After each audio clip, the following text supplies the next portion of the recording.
Ito ay dahil sa presensya ng Philippine Coast Guard sa lugar kung saan nagpadala ng matinding mensahe na hindi helpless ang Pilipinas laban sa mga ilegal na aktibidad ng China sa West Philippine Sea, ayon kay...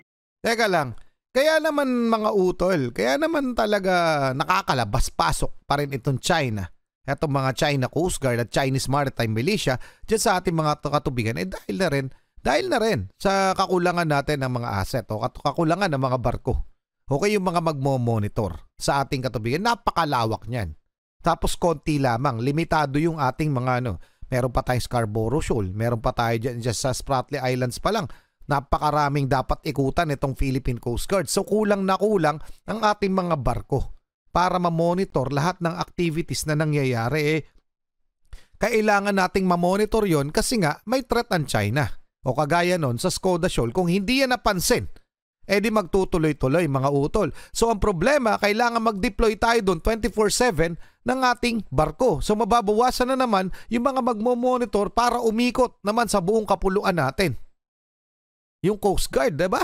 Dahil napakarami nating coast, mga utol, kasi archipelago tayo Doon pa sa, buti wala naman threat sa may kabila, doon sa Philippine Sea. Dito lamang sa West Philippine Sea. So malamang sa malamang yung Batanes pa mga utol, iniikutan rin nila ng China. Mga karunungan, kaalaman, teorya, kasaysayan, hiwaga at mga bagong tuklas. Alamin natin. Kung maalala ninyo mga utol, itong China ay nahuli o natunugan ng PCG na nagbabalak na naman. Actually, hindi nga nagbabalak talaga nagtatangka ng gumawa ng bagong artificial island dito sa may Skoda Shoal mga utol o Sabina Shoal. At tinatayang ito'y 75 nautical miles lamang ang layo sa Palawan mga utol. So tingnan muna natin yung naunang report tungkol doon. Game na Tangka umanong reclamation sa Sabina, Skoda. Okay, pakinggan muna natin to bago natin simulan yung ating featured video. Philippine Coast Guard ang mga itinambak na tumambad sa Philippine Coast Guard ang mga itinambak na patay na koral sa seabed ng Sabina o Skoda Shoal. Ayan mga utol, sinisimulan na nilang tambakan.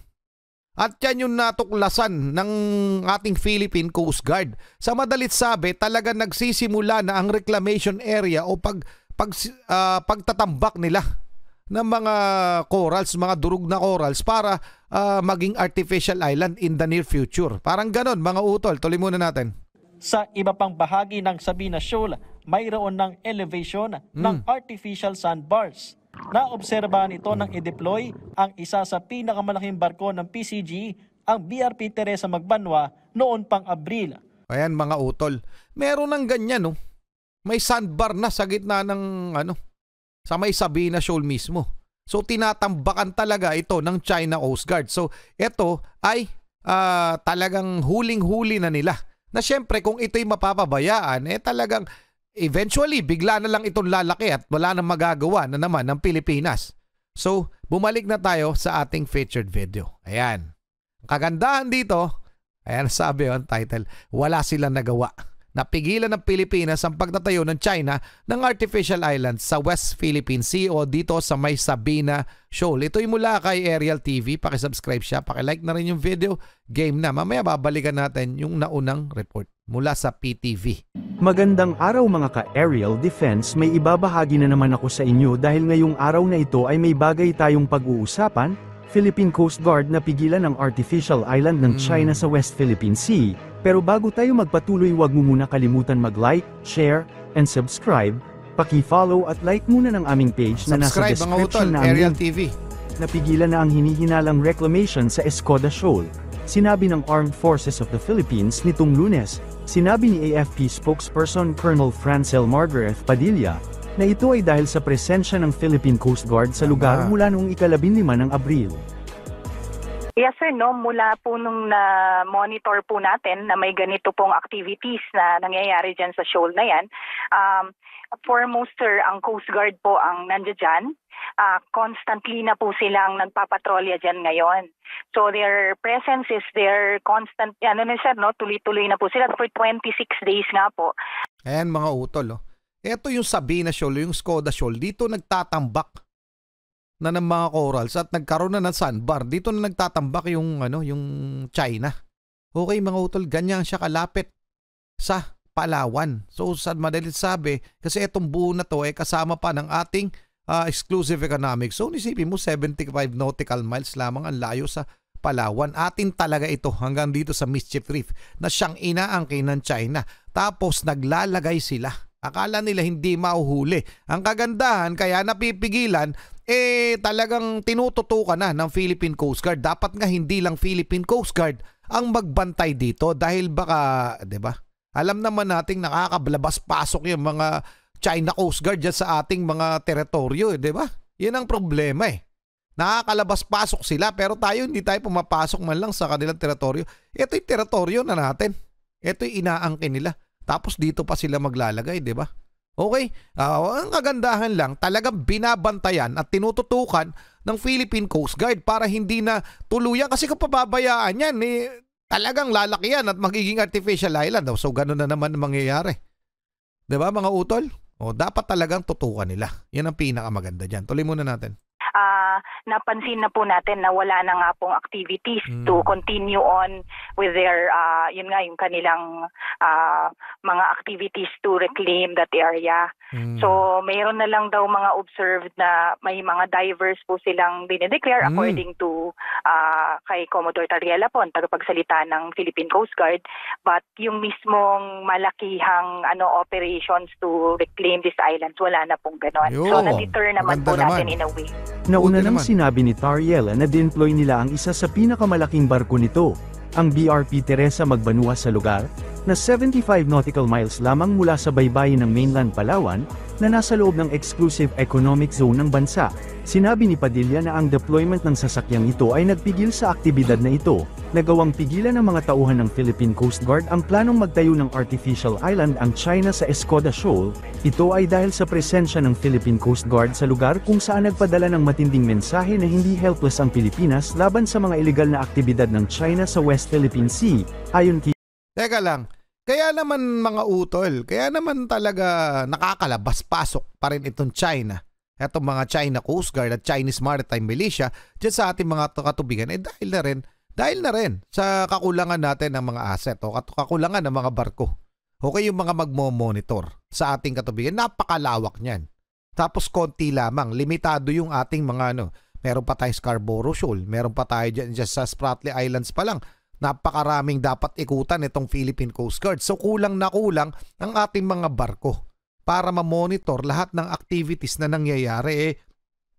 Kailangan nating ma-monitor yon kasi nga may threat ang China. O kagaya nun sa Escoda Shoal, kung hindi yan napansin, di magtutuloy-tuloy mga utol. So ang problema, kailangan mag-deploy tayo doon 24/7 ng ating barko. So mababawasan na naman yung mga magmo-monitor para umikot naman sa buong kapuluan natin. Yung Coast Guard, diba? Dahil napakarami nating coast, mga utol, kasi archipelago tayo Doon pa sa, buti wala naman threat sa may kabila, doon sa Philippine Sea. Dito lamang sa West Philippine Sea. So, malamang sa malamang, yung Batanes pa, mga utol, iniikutan rin nila ng China. So, talagang mahirap para sa Philippine Coast Guard natin na ma-monitor yung mga isla o mga islet o mga reef natin na sakop ng ating exclusive economic zone. Kaya na rin tayo napapasok ng mga checkwa na yan. Yun ang dahilan, mga utol. Tuloy na muna natin. PCG spokesman for West Philippine Sea, Commodore J. Tariela, na epektibong pinatigil ng PCG ang Chinese Coast Guard sa kanilang mga ilegal na aktibidad sa Escoda Shoal.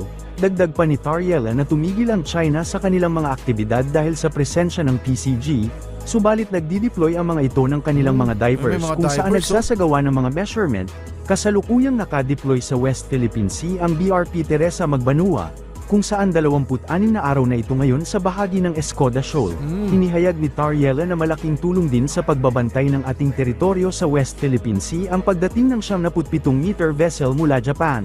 Nauna nang hiniling ni Pangulong Ferdinand Marcos Jr. sa Japanese government para sa pagbili pa ng karagdagang 5 pang nasabing barko.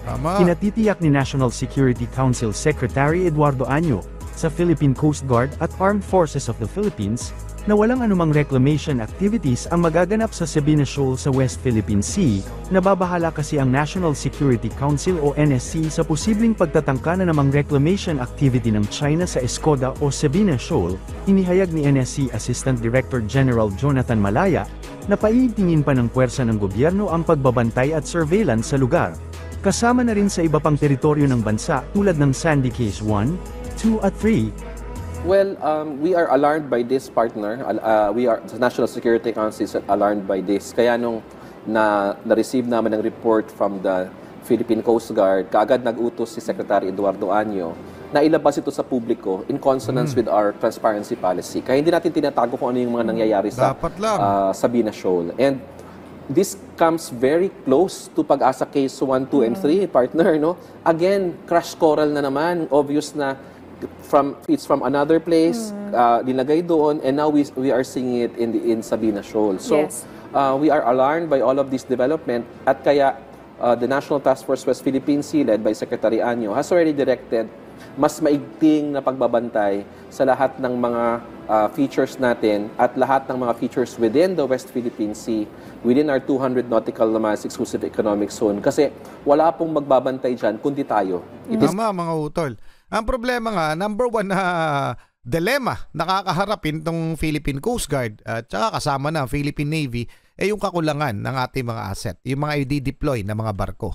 Yun ang mga magiging problema kasi napakalawak nga yan. Sinabi na rin yan ng Philippine Coast Guard. Talagang kulang na kulang sila sa mga barko para ma-monitor ng tuloy-tuloy etong ating mga teritoryo. Ngayon, kagaya niyan, hindi nila napansin na nakakapagtambak na. Ngayon, napansin nila kasi may lumobo na may lumutang na sandbar, di ba? Nakakapagtambak. So, paano nangyari yun? So, sa madalit sabi, pwedeng nililito tayo, focus natin, kunyari, sa Scarborough Shoal, may nangyayari na pala dito sa isang bahagi. Di ba? Ganun lang yun eh. So, sa ngayon, natututukan. Paano yung ibang bahagi? Okay, hindi ko sinasabi na incompetent. Okay, hindi po incompetent ang ating Philippine Coast Guard. In fact, napakagaling nila sa kanilang trabaho. Ang problema talaga, kulang sila sa kagamitan. Kulang tayo sa barko. So, good thing na rin na kahit na ganun, nagagampanan pa rin nila ang kanilang tungkulin. So, props po sa inyo, Philippine Coast Guard. At maraming salamat sa pagbabantay. Although trabaho niyo yan, syempre, diba, despite the fact na tayo ay kulang, kayo ay kulang sa mga agamitan, partikular ang mga barko, nababantayan nyo pa rin ng maayos o nagagampanan nyo pa rin ang inyong mga tungkulin. So props po sa inyo, mad props po.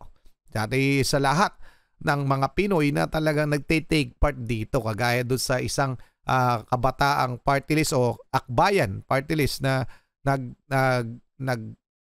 gumawa ng aksyon o misyon diyan sa Scarborough Shoal na lagyan ng mga barrier o yung mga buwis na nakalagay ay WPS o West Philippine Sea atin ito. So saludo rin doon sa kanilang aksyon na yon. And a good thing nga na tumigil na to. Paano kung makaligtaan na naman natin, 'di ba mga utol?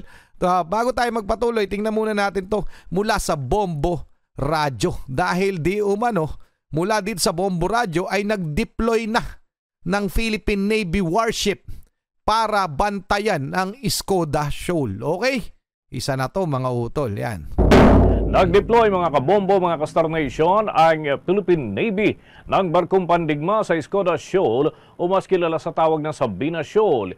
Yan ay sa gitna ng Yan mga utol. Nag-deploy na. Para mabantayan at hindi na matuluyang magkaroon bigla ng artificial island, no? So, ayan ang i-deploy ng ating Philippine Navy. Hinalang reclamation activity ng China sa naturang lugar. Bigla nagkaroon pa ng patalastas. Anyway, yan lang pinakita ko sa inyo. So, bukod doon sa Philippine Coast Guard, so magdi-deploy na ang Philippine Navy para bantayan yung Escoda Shoal at nang hindi na tayo maalarma at hindi na matuluyang lumala ito at maging artificial island. Tuloy na muna natin to mga utol. Our responsibility under international law na bantayan at siguruhin na yung environment dyan at hindi nasisira at hindi nagkakaroon ng mga reclamation activities. Tama. Ayon kay Malaya, sa ilalim ng arbitral ruling, Mandato ng bansa na tiyaking mapipigilan ang anumang pagtatangkang lumikha ng panibagong isla ang ibang mga bansa tulad ng China sa mga lugar na sakop ng teritoryo ng Pilipinas, kaya magdi-deploy aniya ng mas marami pang assets ang pamahalaan sa mga lugar na ito para Tama. magpatrolya o Dapat magsagawa ng maritime patrols o operations. Giit ni Malaya walang ibang magbabantay sa mga lugar na ito kundi tayo rin.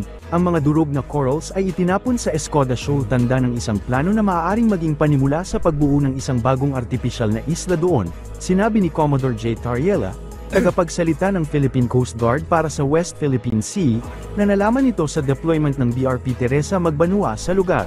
Sinabi ni Tariela na ang deployment ay ginawa matapos makita ni Jonathan Anticamara ng University of the Philippines Institute of Biology, ang mga coral rubble o mga patay na coral fragment na nakatambak sa Pag-asa Case 1, 2 at 3 na nalantad ngayon sa panahon ng high tide. Sa Ayan mga utol, isipin nyo ang babaw na.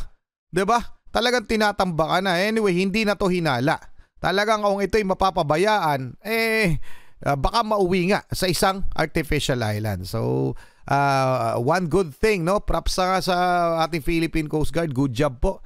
Sana ay mapatuloy na mabantayan ng gusto, no? At sana ay dumating na yung mga panibagong barko natin na para mas mapalawig ang ating pagmomonitor sa ating mga katubigan. At hindi lamang yan, yung isa sa pangyayari sa may Sandy Cay, mga utol. Hanapin natin yung video na yun, na feature din natin na nagbabalak ding agawin na ng China at gawan na rin ng artificial island bukod dito sa Sabina Shoal. So anong masasabi nyo dyan mga utol? Pa-comment na lang. Hanggang doon lang muna. Maraming salamat Aerial TV. Maraming salamat PTV. Maraming salamat sa inyo mga utol. Muli ako si Target Achilles on behalf of the Real South Pie Production. Okay, nagpapasalamat sa walang sawa niyong pagsuporta. Kayo mag-iingat. Keep safe. God bless. Saludo po ako sa inyo lahat. Maraming salamat po.